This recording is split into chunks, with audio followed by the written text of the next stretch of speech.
স্বরূপনগর সীমান্তে আবারও রূপোর গহনা উদ্ধার।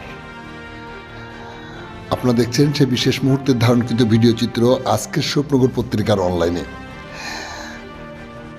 গতকাল সন্ধ্যার পর অন্ধকারাচ্ছন্ন পরিবেশে স্বরূপনগর হাকিমপুর চেকপোস্ট সংলগ্ন এলাকায় বিএসএফের সন্ধান বুঝতে পেরে পাচারকারী এক ব্যক্তি তার ব্যবহৃত মোটরবাইকটি ফেলে রেখে পালিয়ে যায়।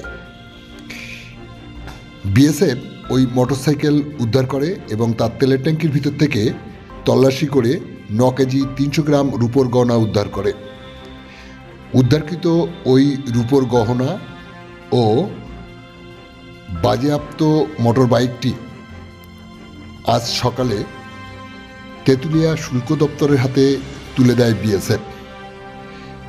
এই ঘটনায় কে বা কারা জড়িত তার তদন্ত শুরু করেছে বিএসএফের গোয়েন্দা বিভাগ।